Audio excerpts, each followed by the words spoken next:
What's up? You are now listening to Americanized, a storytelling podcast where you'll hear from eclectic first and second generation Americans share their stories and real life experiences as children of immigrants.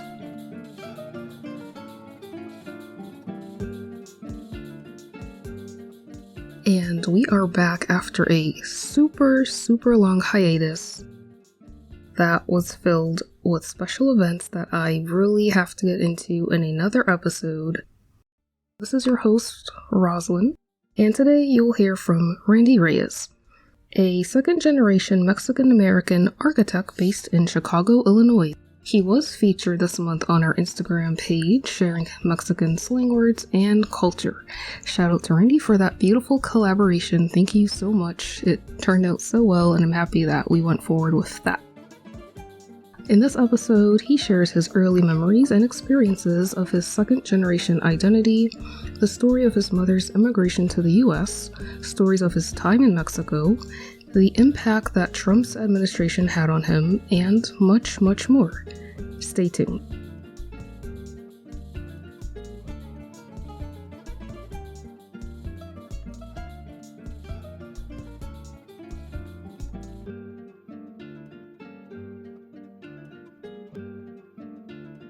My name is Randy Reyes. I was born in Elgin, Illinois, so that's a suburb close to Chicago. I'm a second generation Mexican American, so my mom was born in Yacuala, Veracruz, Mexico. And so me and my brother were born here in Elgin. And she pretty much raised us as a single mom. I think I was around 10 years old when my dad separated from her. Yeah, I wanted to take this opportunity and talk to you. I've listened to your podcast and tell my story because I'm only like one in a million just Mexican American that has a story like mine. And that's not even to say for those other second generation or immigrants of other ethnicities or backgrounds. So I don't know, I almost feel like it's a responsibility of mine living in the States to, like, a platform like this, just say something or maybe inspire someone to tell their story or take action as well. And again, like my background, I'm like no big name whatsoever. I'm just a guy that was born in Illinois. I went to school for architecture. I currently work with Leggett Architects in Brook, Illinois. So I would call myself a junior architect. I'm not licensed, but I'm getting there. Just how I even got to where I am right now, just all the sacrifices that my mom made to get here, like the more I think about and the more conversations I have with her about what she did and how she did it, it's almost like, I don't know, I want to work hard to pretty much make her proud. Like I would probably never feel or even come close to the sacrifice that she made in her life herself. So I don't know, I just have this work hard mentality and hopefully just inspire others. Yeah. So. Thank you for sharing that, and thank you for reaching out or feeling inspired to come on the show and share your story. And I really like the word you used, responsibility, of you feel responsible to say something or share your story, as well as feeling responsible to make your mother proud. I think that's something that a lot of us in this bubble of being first or second generation American can share and feel the same way about. For sure, yeah. It's like just growing up, I don't know, I just had the need to say something, but I've always was scared to say something about it because I didn't know how people would react or if people would even listen. Right. Yeah. So I grew up pretty much as an innocent kid. McHenry is where I live and grew up. It's mostly white. There's very little Mexicans or Hispanics, Black population, etc.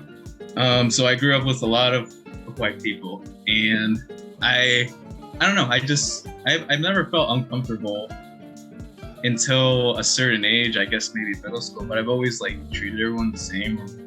I didn't realize how different things were until I was older.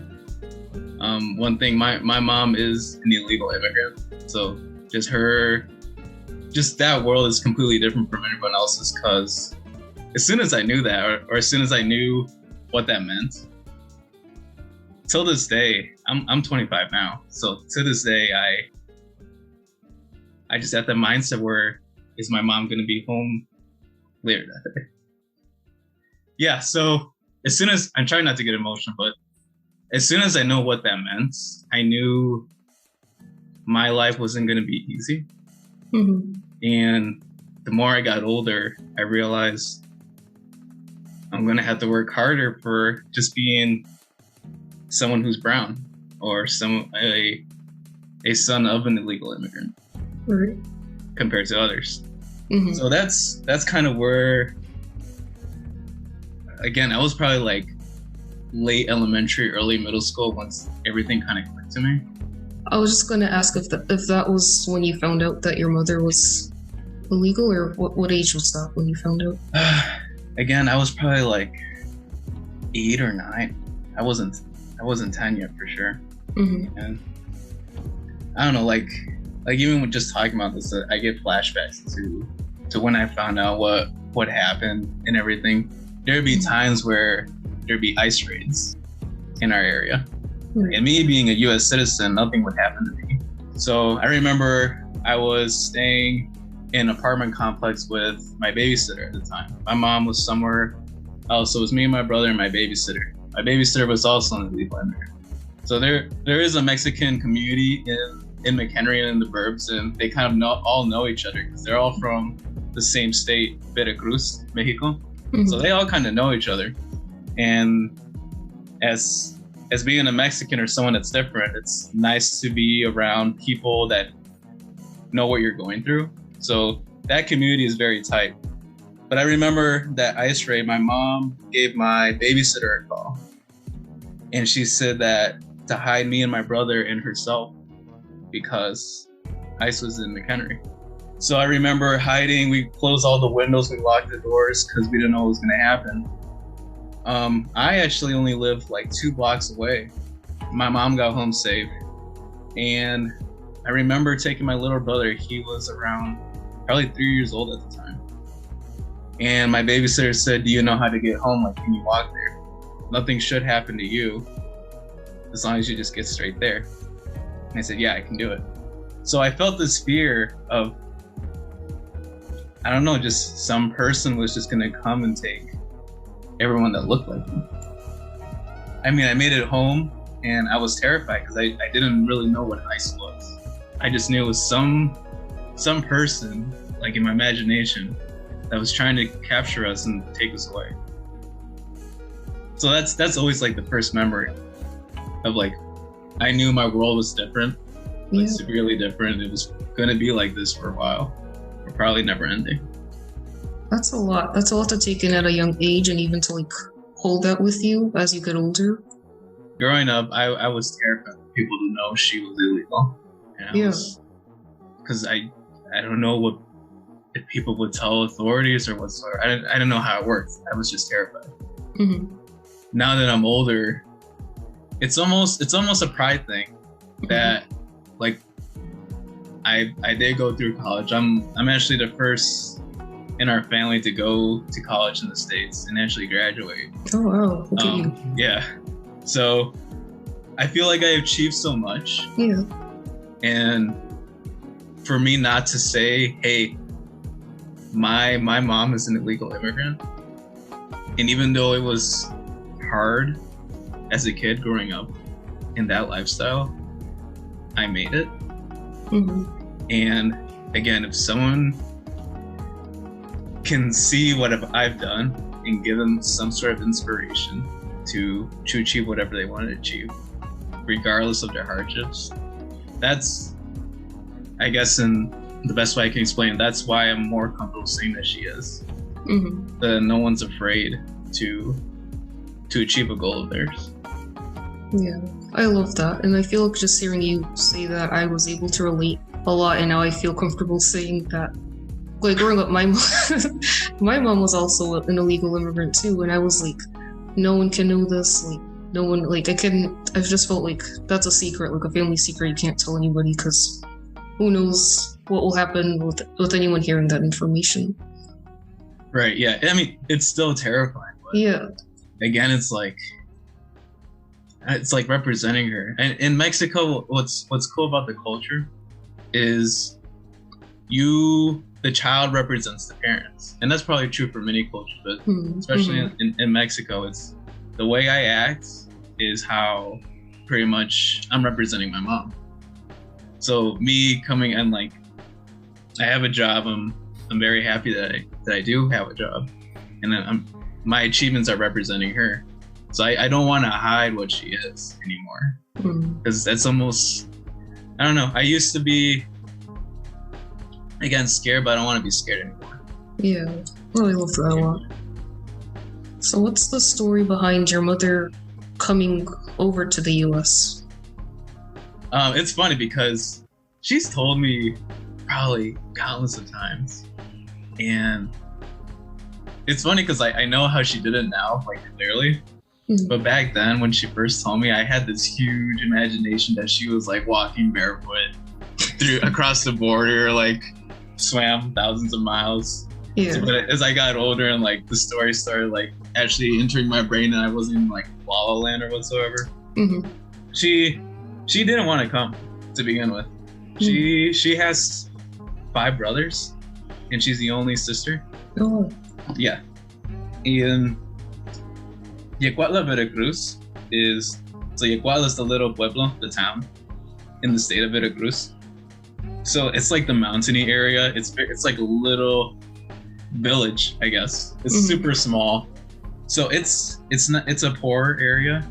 I've been there when I was like 10 years old, for a summer, and I remember, just so you get an idea of what the area is like. Almost everyone had a TV, but it was like one of those old box TVs. Yeah. And only one person of that whole like strip of street had a cable box, and whatever that one person was watching is what everyone else in the neighborhood was watching. Yeah. So yeah, just so you get an idea of what it's like. I remember even taking showers. I would only get like a bucket full of water to take a shower, and I was so used to, like, you just turn on your shower head, and like you could be in the shower as long as you want. But no, I just had a bucket of cold water basically. So that's the area. Again, maybe poor is not the right word, but it's not as comfortable as here. So that's what, like, the area that my mom grew in. I think it was 1994 when she decided, well, her brothers decided to come here, because the brothers, like, the American dream, you come here, you achieve something, even if that's just to make money for your family that's not doing well in Mexico, and then come back one day for them. So the brothers were all for it. My grandma wanted my mom to go. She did not want to go, but my brothers talked her into it. So what she did was, Veracruz is by the Gulf Coast, the Gulf of Mexico, and she had to go all the way to Tijuana, which is like south of California. So basically across the whole country itself. So they took like public transportation, I think like buses and trains. As soon as I got to Tijuana, their first attempt, my mom actually got caught. And she's a huge jokester. So when she was telling this, I unfortunately was laughing because that's just how she talks. She makes things funny. They crossed the border, and she was basically so tired that she started throwing a fit. And so she sat on the ground, and my uncle was just yelling at her. He's like, "Hey, get up, we gotta go." And immigration got her, and she like kind of wanted that to happen because she didn't want to go for it anymore. And they do a second attempt. So I'll go more in detail on the second attempt. They go to Tijuana again, and there's a coyote that basically helps them get to the border. And once they help them cross, they're kind of on their own. So they would, however many pesos it was, to pay the coyote to get them to close to the border and cross it. So they would have to go at night in this area where it was like a smaller fence. She said that she had to jump, but before she actually jumps that fence, there's the cartel. And this is typically normal to how anyone of Central America or South America immigrate to the US. They have to go through the cartel and give them some sort of fee. Otherwise, the cartel won't let them in. And even worse things can happen if you don't agree with what they do. But luckily, my mom didn't have to worry about that. She just had to pay, and they can't you can't take more than what you're gonna pay the cartel. So say like you want to take more than 500 pesos when the cartel is going to charge you like 200, just so you have some sort of currency when you enter the states. The cartel is going to take everything. So even if you like hide and everything, they're just going to take it from you. So the coyotes basically tell anyone who's immigrating, like, just only take what you're going to pay the cartel and nothing else. So that's what they did. My mom was sneaky. She somehow managed a way to hide some pistols in like a back bun of hers. And yeah, so I thought that was pretty cool. She jumps the fence and she told me she has to pass like a little like creek, and I'm guessing that's like Rio Grande maybe. But she had to pass some sort of river. But it wasn't like super deep. It was literally just walking through. And again, this is nighttime. They start seeing like border control and they see the lights and everything. So everyone in that group, because it was like a 10-person group, she said, and they see these lights, and then everyone's kind of like all for themselves. She told me that she found like a little like ditch area, and she got on all fours and then put her hands over her head and just like in that crouch position until she heard no more sound anymore. And once that sound was gone, she started like whispering, saying like, "Hola, alguien está ahí?" or is anyone there? And she couldn't find her brother or anyone else that was with her at the time, until I think she said there's some sort of like whistle jingle she did. So that whistle, it was like, I guess, some famous Mexican song. Someone repeated that same whistle tone to her. So she got closer to that person, and she found a woman who was traveling with her and said, "Oh yeah, you're part of that group." Again, they don't know each other, but you're part of that group that we just jumped the fence with. And they worked together to find some sort of gas station. They like walked, I think, like half a mile, found a gas station, and they regrouped with my uncle. They started taking brooms, they said, and started sweeping in front of the gas station because they saw border control come again. One of the advice the coyotes told them is, if you see them come again and you're like by some sort of public place, grab a broom and start sweeping, because they're gonna think you're like an employee there or something. So that worked for them. And I guess there's like a second coyote waiting for them in some sort of area. And as soon as they find them, again, it's like by that gas station area, that coyote pretty much takes them. I think they took them to San Diego, California. They stay in a hotel for 2 days and they take a plane to Chicago. And that's pretty much how she got here. She lived with 2 friends of our, like, family friends. They housed her for about 2 months until she made enough money to get an apartment for herself. And then she met my dad, had 2 kids, and yeah, that's the gist of the story. So that's like a lot of weight to carry, if that makes sense. But like, just knowing where your mom came from, how she came over here, and everything she went through before having you, pretty much, right. Even though she never really wanted to come over here. Yeah, the only reason she stayed is because she had me and my brother. That's the only reason why she stayed. If she didn't have kids, she would have most likely been back in Mexico. True. I could say the same about my mom too. Did she ever reconnect with her brothers, your uncles? Yeah, so we actually got a house with my uncle that she traveled with. Okay. And he lived here for a good amount of my life. He was my father figure for the most part, since my dad left us. I'm gonna be reuniting with him in 10 days. So yeah. I haven't seen him since I was probably 10. So he lives in Mexico. Yeah, all of my brothers on my mom's side, are back in Mexico. That's pretty funny. They all tried to come here together. Now they're back, and she's still here. The ironic part is she didn't want to come. She's here. She's here, like stuck here, I guess. Yeah. So, what do you remember when you were 10? The first time you went to Mexico? What are your memories from there? So I told you the bucket of water and the TV. Those. I mean, besides those moments, I remember getting on the plane because that was like my first plane ride ever. So that itself was an experience. Just I remember it was super hot as soon as I got to Mexico. It was super hot, and I think it was like cicada season or whatever, because you know that sound cicadas make is nonstop, just that buzzing sound. Yeah. But I think we were in the city of Veracruz at the time, and that's a little bit more populated. We stayed in some hotel. It wasn't like the mountain area, you know. It was like nicer area where there was more comfortable technology, and then we took some taxi. It was like a 4-hour drive to get to Yacuatla, the town my mom was born and raised in. And I can just see the mountains, the vegetation, how different it was from the States. It's like in Illinois, it's just flat. But in Mexico, like that area, it's mountain area. It's almost like I don't know if it's even a jungle, but it seemed like a jungle to me. Yeah. And I remember getting to the small town.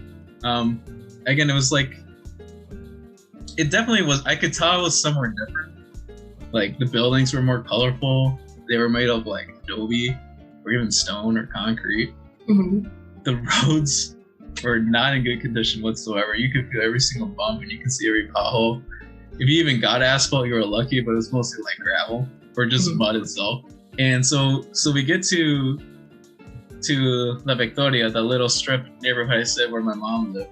And that's where we stayed at my grandma's house. And I remember my grandma, that's the first time I met her. She just seemed like a super tall woman. She's no taller than my mom though. She's like 5'4". But at the time, I thought she was like this super tall woman, like the tallest person I ever saw. Yeah, as a 10-year-old. Yeah. And I remember how excited she was to see me and my brother. And how I had a bunch of little cousins and they were excited to see me too. And it was kind of hard to communicate because I basically speak like, back then broken Spanish for sure. My Spanish is a lot better now, but it was basically broken Spanish. So I can communicate somewhat, but they would say things that I had no idea what they were saying. But I stayed there for a whole summer, so my Spanish probably developed so much through that time. But yeah, my cousins were excited to see me. I wasn't used to that because I don't have a lot of family here in the States. And over there, it's literally all my family. Everybody's there. They like knew who I was. Yeah. Somehow. But I didn't know any of them. But yeah, it's a big thing. My mom, I would say as a kid, like I never saw them. And a lot of them are older than me too, about like 3 or 4 years older. And so I don't know, maybe it was like our little cute cousins here, both of them. So like let's hang out with them. But yeah, they like knew everything about me. I like knew nothing about them. They showed me around, or I saw what it's like to be a kid in Mexico. We would basically go into like mountain foresty area and pretty much try to catch fish. Or I remember this waterfall that we would basically go swimming in all the time. Going to like the candy shop, using pesos for the first time. But yeah, I think the funniest memory I have when it comes to like food, I didn't grow up liking Mexican food. I love it now. It was just always too spicy, or like I didn't like tortillas. Interesting. So even in Mexico, I still didn't like it. I didn't start liking it until like probably like late middle school. But in Mexico, I would only eat what's huevos con chorizo, which is like Mexican sausage with eggs. And you kind of like scramble that up, and you would eat it with tortilla, and like I could bear the tortilla with that at the time. So my grandma had, it's like a little farm house. She had like a chicken coop. She had a pet goose, which I thought was funny. She had like a leash for it and everything. But the chicken coop, I would go to it every morning and grab an egg so that my grandma could make me chorizo.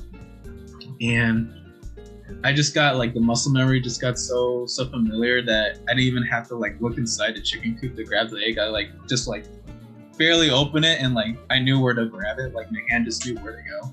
Yeah. There was one morning I go and grab that egg. Again, I'm not looking in there because it's like a 1 second thing. And I feel something warm. And I like step back a little bit. I was like, what the heck is that? And I opened the door full width, and I see there's the chicken laying on its eggs, and it's just like side profile looking at me with one eye. And me being freaked out, I just closed the door. Like, I'm not used to like livestock and anything, so that was like, oh, I don't know what to do. I don't want this chicken to attack me. So I just close the door and I just go back into the kitchen. And my grandma's like, Mijo, where's your egg? Mm-hmm. I just told her, yeah, Grandma, I'm not having breakfast today. Dang. But it's definitely a different culture. It's an experience. For sure. The kids would just, like, we had the whole day to ourselves. When it's not, it was the summer, so we just hung out with each other. We play soccer in the basketball court of their school. Mm-hmm. We would just go on these adventures, and my mom never questioned where I was. Really? Neither did her parents. They just didn't question where we were. Mm-hmm. It's almost like we had each other's back. Like, we know the area's not the safest. There are times where drunk people will be out there, and they'll just like come to our little village and do whatever shenanigans. So we for sure had to be home before dark. But during the day, it was almost like we were this group. If something bad were to happen, we were there for each other. That's cool. No, it's really cool to experience your culture, your background as a kid. It's kind of like you're growing up there, and you're experiencing like what your cousins are, and like meeting your cousins and all your family, and having them like they're so excited to meet you, and you like have no idea who they are. It's a funny experience, like looking back, because I have a similar experience meeting my family back home. Back in, I think it was like late high school, I went there for the first time. But yeah, like what you say about they know everything about you, and you have no idea like what their names are. Yeah, for sure. Yeah, and I think being amongst family, there's not much of a question of safety, because they know the area, they know the land, they know who's there. But like, I guess in America, the difference is everything is foreign. So it's like, yeah, you can't go out and play outside, and you can't be out late, and you can't be with these strangers and these strange people that we don't know. Right. Even though they're like your friends or whatever. Yeah, it's definitely a different culture. Do you have any like expectations or things you're looking forward to when you do return in, you said 10 days? Yeah, be there back in 10 days. Mm-hmm. Like reuniting with your family, your cousins. Like, what are your expectations or your hopes? I for sure want to know the history of my family. Because again, I know it a lot better now, but just hearing it is different from experiencing it, for sure. My family is huge in Mexico, so I for sure just want to like know who is who, and like even get to meet like the people I haven't even met the last time I went. Reuniting with those cousins again, for sure. Mm-hmm. I definitely want to go back to my grandma's house, because that's where I spent like a whole summer. She passed away a few years ago, so I for sure want to just go back to like memory lane and just walk around that area. Now as like an architect, I have that eye for architecture, so I want to see what the environment like is again. Is it going to be like the way I remember it? And again, sometimes I'll like go on Google Maps just so like I can refresh my memory. Mm-hmm. But again, even that's different than actually stepping there and like experiencing it. Experience like how it felt to like walk on that road. What it felt like inside the house, because it would be cold because it was like adobe or concrete, and then once you step outside, it was super hot. Yeah. Even seeing those animals, like, you know, here like we get like ant infestations coming into your house. In Mexico, it's like lizards. So like even getting to see that, and even we did go to Mexico City, but it was only just to get to the airport to come back to the state. But I for sure want to visit Mexico City. Again, that's probably one of the biggest cities in North America. So I for sure want to see it, experience that environment, because that's the natural like city environment. I've never experienced that in Mexico. So comparing that, I think the most exciting part when it comes to this environment stuff is seeing those mountains again. I'm just so not used to something not being flat. Yeah, even Illinois. That's going to be really interesting. Just like hearing that, like I know I can understand the feeling of going back and all the memories will resurface. And then with the memories, all the feelings will come back too. And it's going to be like a really cool experience. Because that's kind of what me and my siblings experienced when we went back to Ivory Coast this past summer. We're like, oh yeah, I remember that. Or we went back to my uncle's house where we stayed at, and all the like memories of like the way the house was laid out and everything's like, oh yeah, all the memories come back. It's just like you're in a familiar place, and even though it's not home for you, it's like it feels that way because you have these memories, and you were there for the whole summer, so you were there like 2-3 months. What's funny is I was a very spoiled kid. Oh yeah. In the way I acted before I went to Mexico. And that spending that whole summer in Mexico, I realized how fortunate I was living in the States. And again, I was like 10 years old. And coming back, I just realized how easy I had it. And since that day, I try not to complain when it comes to living here. Right. It seems unfair. Like I have this laptop, I have this TV, I have a couch, car. Like a bad car for us here is probably a really good car of where like my family lives. Absolutely. So I for sure. So back to your question of like, what am I wanting to experience again when I get back to Mexico? Is I for sure want to hear the stories of like my aunts and uncles or my older cousins. Like how did I act as a kid when I came here? Was I spoiled? Like, and did you see me change as I started living there for like a whole summer? Or even like, what was their first impressions of me? Like, was I everything what they were expecting because they just like somehow knew me already? And for sure, I want to hear their stories. Like, what's it like living in Mexico in this area? Some of them gone to the university, some didn't.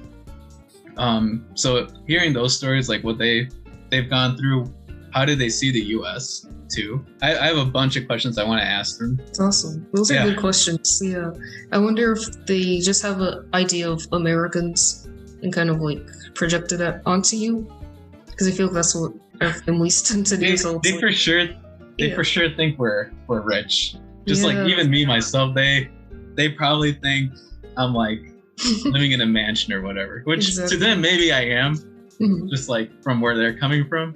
I don't know. I want to for sure have that conversation, and I don't know, even let them know like what it is for me living here. And like again, this is like what this whole podcast is about. What challenges I face, even like I'm a Mexican American. Again, I like have identity crisis. Like, am I from here? Am I from there? I don't know. Like, I want to know like their perspectives too of like, hey, do you see me as like one of you, or do you see me as like something else? Right. I wonder what their answer is to that, because even here, like, I wanted to ask you, like, being a Mexican American, and the way many Americans view Hispanics as like everyone's a Mexican. So like, how did that, they like generalize all Hispanics as Mexican? Because I don't know. I guess because of the border, but I don't think there's any excuse for it. It's really just ignorance and just not. So like, how does that impact you, like your mental health and your whole, the way you interact with people and your identity? I mean, immediately I knew I was different. Just like my mom, she barely spoke English when she got here. Even when I was like littler, she mostly just spoke Spanish. I would be the translator. Even when that daycare she would drop me off at, I would have to pretty much say like everything that they were trying to tell her in Spanish. So I knew I was different to begin with. Again, I grew up in like a very heavily white populated town. And I didn't really get that like identity crisis until later on. Again, I was just a kid, like, yeah, I knew I spoke Spanish to my mom. So like when I'm in this household, to me, I'm like in Mexico. And as soon as I step out of that door, I'm in the US. That's what it felt like to me. I think when I got older, I realized I had two sides of me. As soon as I was old enough to go to elementary school because I did go to like a Montessori school before I went to elementary school, like a public school. Yeah, cool. In that Montessori school, I did have like a closer friend. I don't remember what his name was, but he was from India, and I felt more comfortable to hang out with him, to be honest. Yeah. Because he seemed like a person that, I don't know. I don't want to say that looks like me because he was Indian, but he was different, I guess. Yeah, he understood. So for him being different, I felt some sort of comfortable with him. Like I felt like a stronger connection. So me and him actually would hang out all the time during recess at that Montessori school. And then in elementary school, soccer started becoming like more popular to me. But I remember that's when I started having more like Mexican friends, because in McHenry it's mostly like you're Mexican if you're Hispanic. There was like one or two like Hondurans or Guatemalans, but it's like mostly Mexican. And so we would play soccer, and it started to become really popular somehow. And I think it's just because people saw we were actually using like the soccer field. So it was mostly Mexicans playing, and then these other like the white kids wanted to play with us, and they're like, yeah, let's play. But it got to a point where we got so competitive that it would be whites versus Mexicans. Oh my gosh. Yeah. So, and most of my Mexican friends that I grew up with, they actually were born in Mexico and they immigrated here. I was a different scenario. My mom immigrated here and I was born here, and they knew that, and they did treat me differently. They would say I'm not a real Mexican, even though I was like, what are you talking about? Like, I look like you. I like speak Spanish like you. Like, I'm a Mexican. Like, my mom's Mexican. I grew up with her and everything.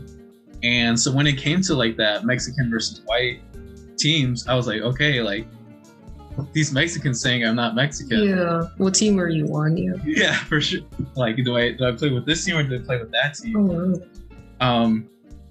However, I was good enough where they wanted me to play with them, but I've always had in the back of my head, like, it's so weird you want me to play with you, but earlier today you were telling me I'm not Mexican. So it was, I think that was like the first event where I had that identity crisis. And even to this day, I'll get other Hispanics or people from the Latin community saying that, yeah, you're not Mexican, or even other second generation or other immigrants of different backgrounds saying you're not Mexican because you were born here. And it frustrates me because I see myself as a Mexican. Yes, I don't speak the best Spanish. Yes, I wasn't born there. However, I still have that pride of my ancestors being from there, my mom being from there. Exactly. That's so strange that even like the Mexican students born in Mexico don't even like accept you as a Mexican. Yeah, and I still don't like, I do understand, but I also don't. Same. I can understand. That weird. Yeah. It's that weird, I don't know, idea or mindset of what a Mexican is or what an American is, or whatever background, ethnicity you are, what it is. It's a weird paradox, which makes me question how do people identify, like, how do they identify their ethnicity? I think it has to be a personal thing. You can't allow anyone else to decide that for you. But then when you do like say take a stance on where you are ethnically, then you get pushback from like the people who you identify with, and even like the people you don't identify with. It's like, for sure. And again, like if I were to have some sort of interaction with someone from like actual Mexico, I know I won't probably be 100% comfortable because they grew up in a different environment from me. Their slang is different. The way they communicate with each other is different. I even have a hard time here just hanging out with Americans because, again, like it's different. I grew up in like this beautiful mesh of both. However, it's hard to release that mixed culture of mine to a certain group because they're not going to understand half of it. Right. The more like we're talking about this, I'm thinking like, even like say I don't fit in with a group of Africans or a group of Americans. I think just the community of being a something American, like the hyphenated Ivorian American, a Mexican American. I think that's our community where we can all like fit in and understand each other. Not like language or anything. We're all speaking the same language, but really understand what we're going through, what we experience. Because just talking to you, I'm like, yeah, I can relate to that. I can relate to that, and like check everything off this Americanized list. And it's like, I think this is our this is our community. If they don't accept us, if that group doesn't accept us, then our second generation people will understand and accept us. Right, and that's the beauty. I feel like I'm definitely a lot more comfortable with second generation people. Me too. Yeah. They know what it's like. They know the struggles. I don't feel. I guess I never have a better time talking to someone like you, for instance, that has that background. I agree. I don't feel any more comfortable in my life. It's anyone really refreshing. Else versus someone like us. Yeah, because it's like it's weird too having these conversations as an adult. Because obviously we're not going to have them as kids because we're still understanding everything. But when you can look back and have all these stories and memories, and then share them as an adult, and then have someone from a completely different culture identify with what you're saying. It's like, wow. It's like, where were you when I was a kid? Right, for sure. Yeah. And again, that's like, I for sure want to tell these stories. Again, I just don't feel comfortable telling anyone. Right. No, it sounds like you have a lot of stories to share. Oh, for sure. Like again, this almost is a challenge for me in itself because again, I was always scared telling these stories. And this podcast and stuff is like that first step for me to like do more. So this is like that little baby step, you know? So hopefully this inspires myself to like do something else after this. Again, I'm just like some dude just living in the burbs of Illinois, but I want to be more than that one day and hopefully reach a broader audience. Yeah, for sure. I hope so. I feel just the feeling of being inspired is a lot to begin with, and just having you on to share your story. But I did want to talk about, of course, the Trump administration and just like the spotlight on, okay. You know, we have to talk about it. Sure. All right. What's your question? As the political climate, I don't know if it really like changed, I guess, since ICE has always been around. Like you shared that story being a child and having ICE kind of like raid your neighborhood. I guess as an adult or with more like light shed on it, how has your interactions with people changed? What impact did that have on you? More so like as an adult during Trump time. Trump era? Okay. Yeah. Oh man. It's a big question. I don't even like mentioning this can just spiral off into like even more conversations. Right. I guess my first memory, I think I was like a sophomore in college when Trump was running for presidency. Okay. It gets a little heavy, but it was pretty much around the time where like I could vote for the first time, if not at least the second time. I was like, it was like one of my first votes ever, and never felt such importance to vote. It definitely would have affected my family, and even the just the humorous comments he would make about Mexicans and just Mexicans itself, like how he would say he was sending, or how Mexico's sending not their greatest, and how he would assume what we were, like rapists, we were bringing drugs, we were thieves.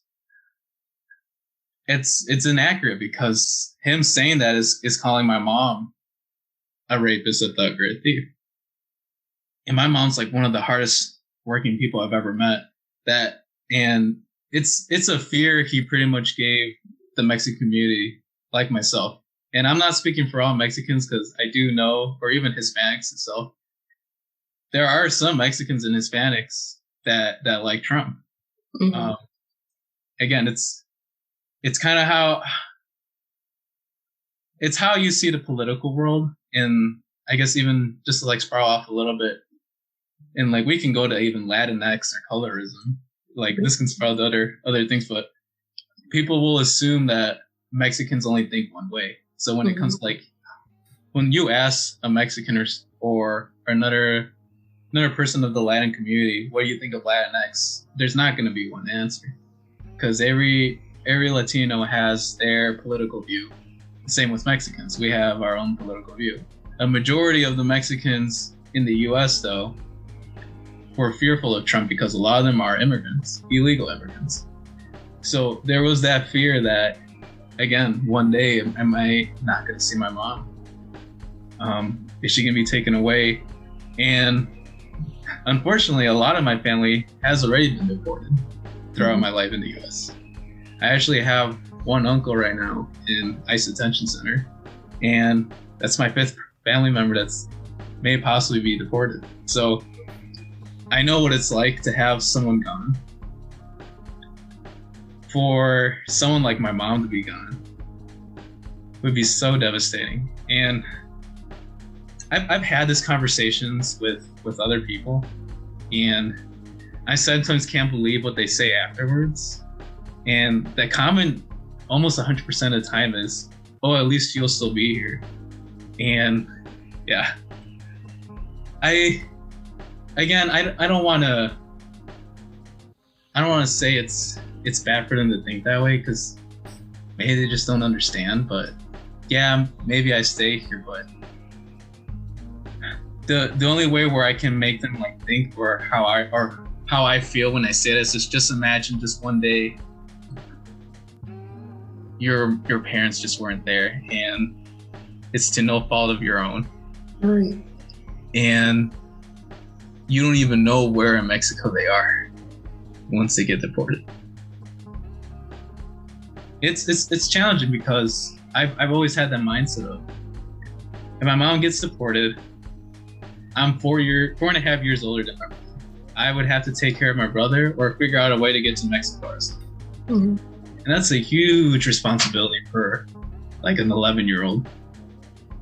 And even to like today, like, yeah, I'm 25, I have a job, but like my brother's in college, we're both in that. How, if my mom were to leave, how negatively would that impact just like my mental health and my brother still being a dependent under her? Can I actually like change my world to help my brother? I help him as much as I can right now, but just losing another person like my mom would just be it's a nightmare. Mm-hmm. So going back to that fear that Trump brought to us, when he got elected, I actually started crying. Mm-hmm. I pretty much saw my future of my mom not being here. That's really heavy. And for anyone who told you, like, at least you're still here, they don't see the point. Like, that's not the point. Yeah. As emotional I might sound, I'm very open to speak about things like this. With the right person, for sure. For sure. Like, that's that spirals to a different conversation. There's some times where I just don't know when to open or not open my mouth. Because there's people who like adore the man, like pretty much worship him. And again, it was terrifying when Trump said those things about Mexicans. People cheered him. Yeah. So it's like half that country probably looks at me as someone that they don't want here. Exactly. And it even comes to like that identity crisis where I would get some Americans saying, it's funny, I root for like the Mexican national team when it comes to like soccer, football. Yeah. And I would get judged like, you live here, you should be rooting for United States. Or even when the Olympics come, I typically don't root for Team USA. And I don't know, I just see that different perspective of what it's like not really being from here.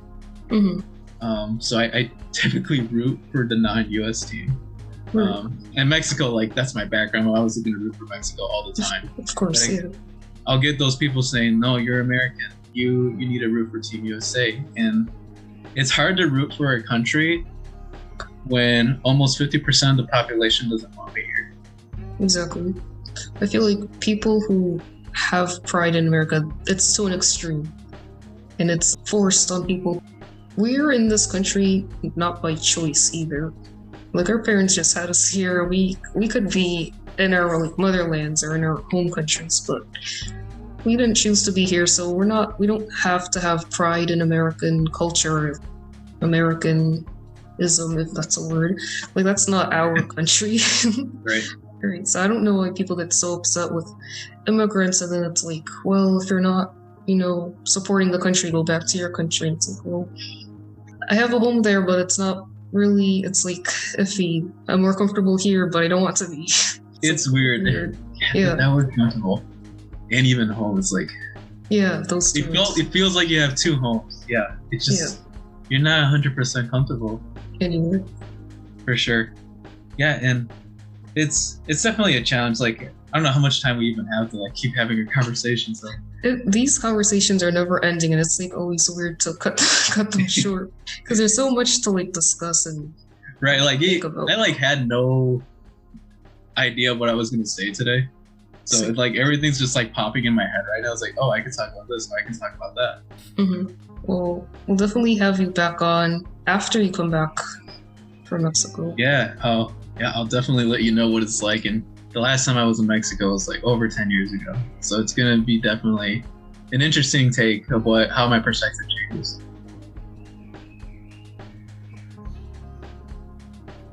I guess whoever's listening to this, don't be scared to like speak up. Yes, you might be different, however, embrace it. Don't be terrified of it anymore.